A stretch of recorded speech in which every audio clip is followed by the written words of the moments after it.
Lockdown से पहले गीता के घर का नजारा कुछ ऐसा था कि रोहन ऑफिस जाता था और शिविन स्कूल।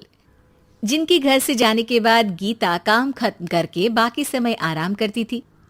लेकिन लॉकडाउन के बाद ऑफिस और स्कूल घर में ही खुल गए और इससे गीता का हाल वो तो आपको देखने में ही मजा आएगा। शिविन, ओ शिविन, महाराज उठने के लिए क्या 21 तोपों की सलामी लेंगे? अरे बिस्तर से बाहर निकल, ऑनलाइन क्लास स्टार्ट होने वाली है। अरे तुम भी हद करती हो, स्पीकर की तरह चिल्लाने की क्या जरूरत है? दिख नहीं रहा मेरी कॉन्फ्रेंस चल रही है। अब कैमरा और स्पीकर ऑन कर रहा हूं, मुझे कोई शोर नहीं चाहिए। इस पर जैसे ही रोहन लैपटॉप का कैमरा और स्पीकर ऑन करता है तभी कुकर की सीटी बजती है। करा लो अब इसे चुप। लॉकडाउन नहीं हुआ, मेरी मौत का फरमान जारी हो गया। दोनों बाप बेटे ने नाक में दम किया हुआ है। ऐसा बोलकर गीता वहां से शिविन के कमरे में पहुंच जाती है, जहां शिविन अभी भी सो रहा होता है। ओ आलसी, अब अगर 5 मिनट में नहीं उठाना तो आज तेरा गेम और यूट्यूब कैंसिल। माँ की बात सुनकर शिविन बिना 1 मिनट गंवाए उठ खड़ा होता है। उठ गया, अभी नहाकर भी आता हूँ। ये नाटक कहीं और, मुंह पर गीला कपड़ा मार और पढ़ने बैठ। शिविन की ऑनलाइन क्लास स्टार्ट हो जाती है, जिस पर गीता उसे वहां बिठाकर रसोई में चली जाती है। थोड़ी देर में उसे कमरे से कुछ आवाज सुनाई देती है, जिसे सुनकर वो कमरे में वापस आती है। हाय राम, तुझे क्लास अटेंड करने के लिए बोला था, कैमरा ऑफ करके बिस्तर पर नाचने के लिए नहीं बोला था। मम्मी मुझे कुछ समझ नहीं आ रहा, आप बाद में पढ़ा देना ना, वैसे भी अटेंडेंस तो लगी गई है। हाँ हाँ बेटा, जरूर बन जा। तू अभी से हम सबका बाप बन जा। अरे नहीं मतलब कहाँ से लाते हो इतना दिमाग, और पढ़ाई करते हुए ये चला कहाँ जाता है? नाइस क्वेश्चन, दिमाग से पूछकर बता दूंगा। शिविन की बातों से परेशान होकर गीता उसे मारने के लिए जैसे ही आगे बढ़ती है तभी वो कमरे से बाहर भाग जाता है। अब शिविन आगे आगे और गीता हाथ में चप्पल पकड़े उसके पीछे पीछे पूरे घर में दोनों घूम रहे होते हैं। इसी बीच वो रोहन के पास पहुंच जाता है और शिविन को मारने वाली चप्पल रोहन के लैपटॉप पर जाकर गिरती है। ओए माँ! मम्मी, अब पापा को चप्पल मार रही हो? वो आज तक के रिपोर्टर, चुपचाप जाकर क्लास अटेंड कर ले, नहीं तो अगली तेरे पीछे लगेगी। इस पर शिविन वहां से चला जाता है, जिसके बाद रोहन गीता से कहता है, इस सर्कस के लिए कुछ बोलना चाहोगी?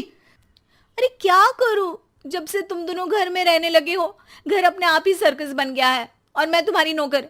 कभी बेटी को संभालो तो कभी बाप के नखरे उठाओ। इन्हीं सब उथल पुथल में दिन बीतते रहते हैं, जिसमें हर रोज घर के अंदर कुछ नया सियप्पा खड़ा मिलता है, जो ज्यादातर शिविन और रोहन के ऑनलाइन स्कूल और ऑफिस से रिलेटेड ही होता है। एक सुबह, शिविन चल उठ, आज की क्लास जल्दी है।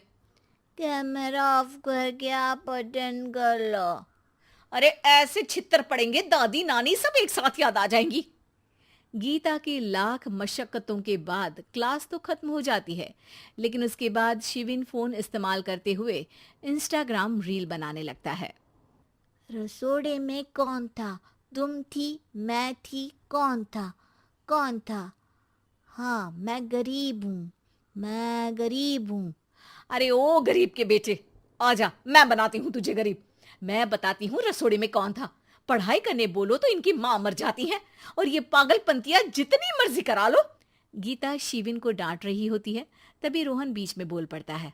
अरे बच्चा ही तो है, इतना गुस्सा क्यों कर रही हो? बेटे का साथ देने की इसी एक कोशिश में अब शिविन के साथ साथ रोहन भी गीता के गुस्से की सूली पर चढ़ जाता है। अगर बेटे पर इतना ही प्यार आ रहा है तो इसे क्लास अटेंड क्यों नहीं कराते, इसका होमवर्क क्यों नहीं कराते?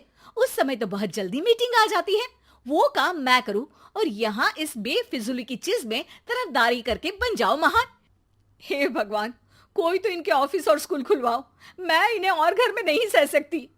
अरे कुछ और मांग लेती, क्योंकि तुम्हारी ये विश इस साल तो पूरी होने से रही, कोरोना। हाय नास बेटे ने जिंदगी ही बर्बाद कर दी। खाए कोई पचाए कोई, कल मुझे चुन चुन कर सबको मेरी बद्दुआ लगेगी। उन्होंने दुनिया का और इन बाप बेटे दोनों ने मेरा जीना मुश्किल कर दिया। गीता वहां से चली जाती है, जिसके बाद रोहन शिविन से कहता है, अरे तुम्हारी मम्मी इतनी भड़की हुई क्यों है?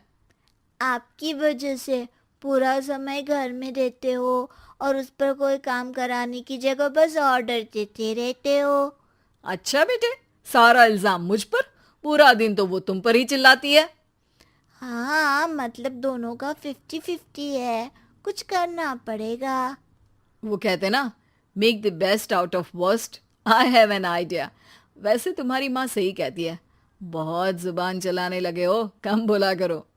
अगली सुबह रोहन और शिवेन अपनी गलती को सुधारने के लिए गीता के उठने से पहले घर का आधा काम खत्म कर देते हैं, जिसे देखकर गीता खुश हो जाती है और फिर बाकी बचा काम वो तीनों मिलकर पूरा कर लेते हैं।